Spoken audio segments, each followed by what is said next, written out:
Fala, equipe da enfermagem, eu sou Marcelo Santos, professor e enfermeiro, e neste vídeo vamos analisar o edital de abertura do processo seletivo simplificado para o preenchimento de vagas nos hospitais públicos federais localizados na cidade do Rio de Janeiro.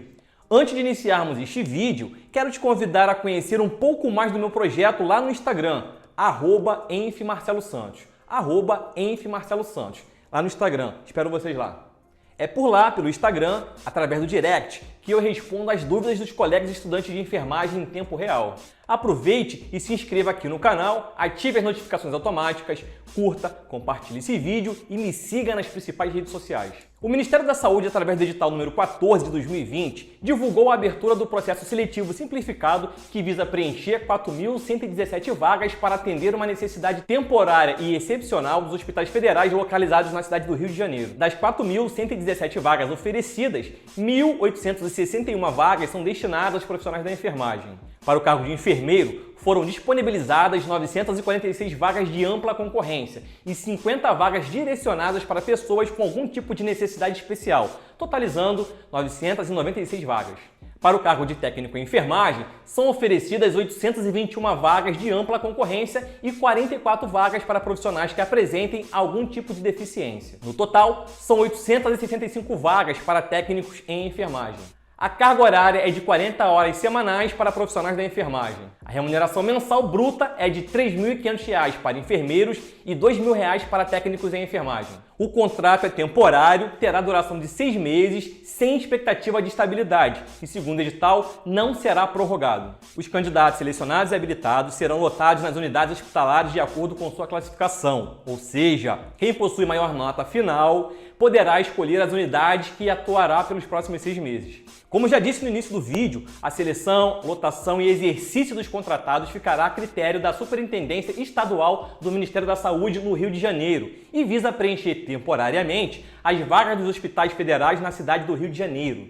As unidades hospitalares são as seguintes: Hospital Federal do Andaraí, Hospital Federal de Bom Sucesso, Hospital Federal Cardoso Fontes, Hospital Federal de Ipanema, Hospital Federal da Lagoa, Hospital Federal dos Servidores do Estado, Instituto Nacional de Cardiologia, Instituto Nacional de Traumatologia e Ortopedia, o INTO, e Instituto Nacional de Câncer, José de Alencar, o INCA. É extremamente importante que você faça uma minuciosa leitura do edital e, caso esteja de acordo com todas as condições apresentadas, acesse o site do Ministério da Saúde. O período de inscrição vai de 31 de agosto de 2020 até o dia 7 de setembro de 2020, exclusivamente pela internet. Mesmo se você, assim como eu, possuir dupla formação profissional na enfermagem, no caso, ser técnico em enfermagem e enfermeiro, será considerada apenas uma inscrição por CPF. O preenchimento incorreto e a presença de dados falsos no formulário de inscrição causará sua exclusão imediata do processo seletivo simplificado. O processo seletivo será composto por duas fases, uma fase de caráter classificatório e outra de caráter eliminatório. Na fase de classificação, a banca avaliadora fará análise da biografia acadêmico-profissional do candidato, através do estudo dos dados presentes no formulário digital de inscrição e dos documentos comprobatórios anexados.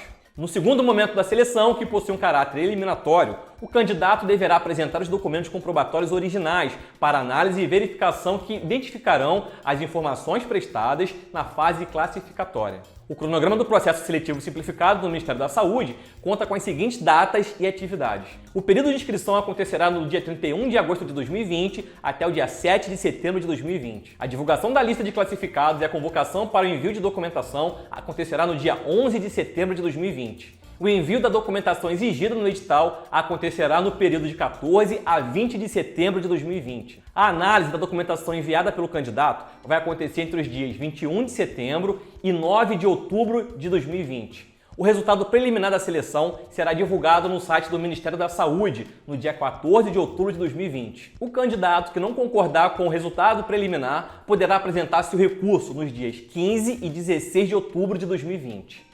A banca avaliadora fará análise dos recursos entre os dias 17 e 23 de outubro de 2020. A divulgação dos pareceres técnicos dos recursos apresentados pelos candidatos acontecerá no dia 25 de outubro de 2020. A homologação do resultado final será publicado no site do Ministério da Saúde até o dia 30 de outubro de 2020. A classificação e o ranqueamento dos candidatos seguirá o seguinte critério técnico. Para enfermeiros, a organização estabeleceu 3 itens básicos de análise: titulação acadêmica, experiência profissional e produção científica. Na titulação acadêmica, candidatos que possuam certificado de doutor, doutorado, receberão 10 pontos. Os que são mestres receberão 8 pontos. Quem possui especialização lato sensu, no formato pós-graduação, receberá 6 pontos. E, por final, quem possui o título de residência receberá 3 pontos. É importante saber que para os cursos de doutorado, mestrado e pós-graduação lato sensu é permitida apenas a apresentação de um certificado ou um diploma. Já no caso da residência em enfermagem, o candidato poderá apresentar até 2 diplomas ou certificados. No quesito experiência profissional na área pretendida, a comprovação deverá ser por meio de declaração da instituição ou empresa, onde conste a assinatura do responsável técnico pela informação no documento oficial timbrado ou cópia da sua carteira de trabalho. Cada ano completo, ou seja, 12 meses trabalhados, equivale a 1 ponto. A pontuação máxima no item de experiência profissional é de 10 pontos, ou seja, 10 anos de efetivo trabalho de experiência profissional na enfermagem. O último item é a produção científica, como publicação de livros, participação em capítulos de livros, artigos científicos publicados, que equivalem 0,25 pontos por produção. O candidato poderá apresentar até 4 produções científicas que totalizam 1 ponto. Na disputa pelo cargo de enfermeiro, o candidato poderá alcançar a pontuação máxima de 41 pontos. Já para o cargo de técnico em enfermagem, a pontuação máxima é de 20 pontos, divididos em titulação acadêmica e experiência profissional. O edital é meio confuso na questão de formação acadêmica para o técnico de enfermagem. Se for assim, profissionais que possuam dupla formação acadêmica, mas que não tenham muita experiência, muitos títulos acadêmicos ou produções científicas, poderão optar por disputar as vagas como técnicos em enfermagem, tornando a disputa desigual para os profissionais que são apenas técnicos em enfermagem. Tá aí uma dica para você incluir na sua elaboração de um possível e futuro recurso. Para as vagas de técnicos em enfermagem, o diploma de graduação em enfermagem valerá 10 pontos e o de pós-graduação 8 pontos. Para mim, uma metodologia mais justa seria a análise de títulos acadêmicos dentro do nível de formação de cada cargo pretendido, ou seja, para técnicos em enfermagem, apenas certificados, diplomas de cursos de formação de ensino médio técnico, nada de formação de nível superior. No quesito experiência profissional, a metodologia de análise é a mesma para o cargo de enfermeiro. 1 ponto para cada ano completo de atividade profissional como técnico em enfermagem, podendo chegar ao máximo de 10 pontos, ou seja, 10 anos de efetivo trabalho como técnico em enfermagem. Os candidatos serão classificados em ordem decrescente de nota, ou seja, da nota maior para a nota menor. Em caso de empate, a Comissão de Processo Seletivo Simplificado aplicará os seguintes critérios de desempate cumulativos na seguinte ordem. Quem tiver a idade maior ou igual a 60 anos até o último dia de inscrição deste processo seletivo, conforme o artigo 27, parágrafo único da Lei nº 10.741, de 1º de outubro de 2003, que versa sobre o Estatuto do Idoso. Ser considerado cidadão de baixa renda mediante comprovação de assistência no Cadastro Único para Programas Sociais, o CAD Único. Se persistir o empate, aqueles que obtiverem maior pontuação no critério de experiência profissional será o escolhido. E se mesmo assim persistir o empate, aquele que obtiver maior pontuação no critério de titulação acadêmica será o selecionado. Caso haja empate na última posição, serão convocados todos os candidatos empatados nesta mesma posição. Uma vez classificado, você precisa se habilitar para tomar posse nesse cargo.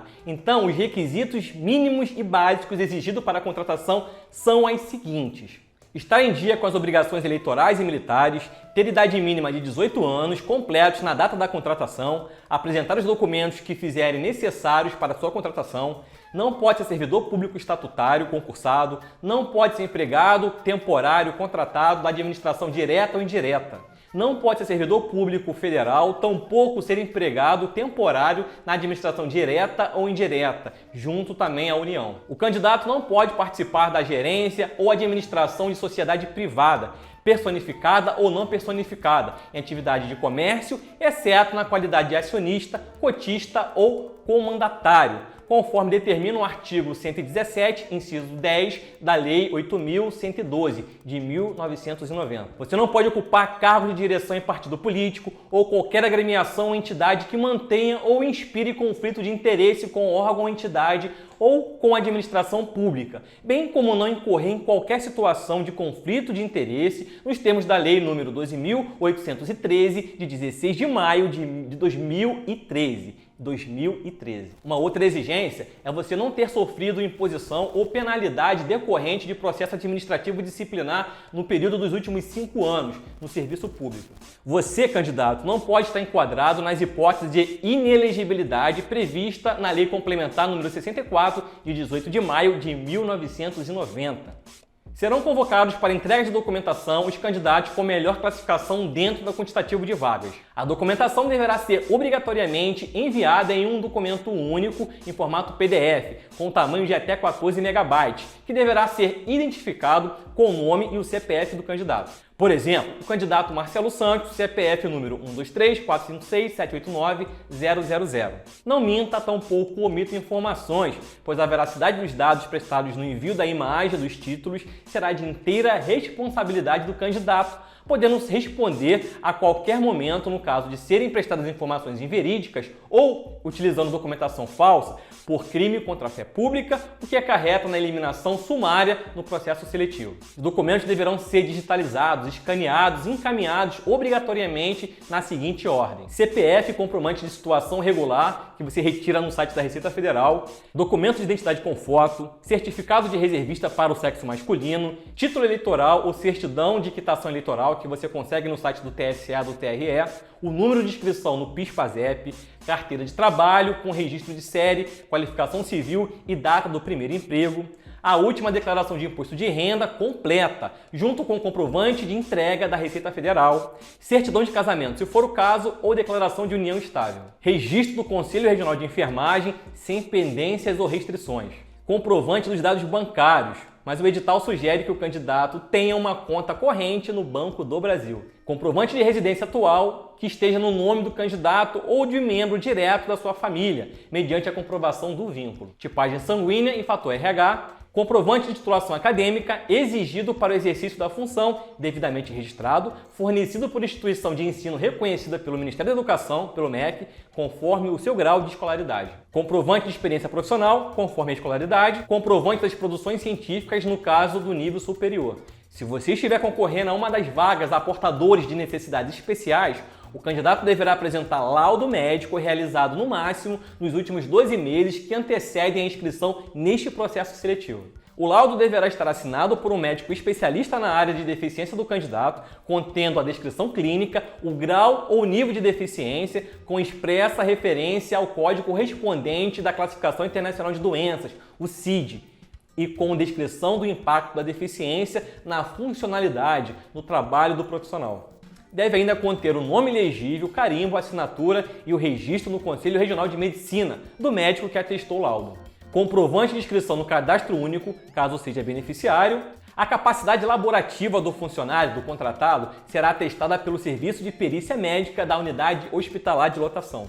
Enfim, estas são as informações que julgo importantes para que você possa participar do processo seletivo e seja selecionado. No próximo vídeo, vou te ensinar como fazer a inscrição e digitalizar os documentos em um único PDF. Se você gostou desse vídeo, para agora e deixa o like. Se ainda não é inscrito, se inscreva no canal. Tem alguma dúvida que precisa ser respondida imediatamente, na hora? Então faz o seguinte, vai lá no Instagram, @enfmarcelosantos, me siga e mande sua pergunta pelo direct. Mais uma vez, muito obrigado, boa sorte na disputa por essa vaga e nos vemos nos próximos vídeos. Um forte abraço, tchau!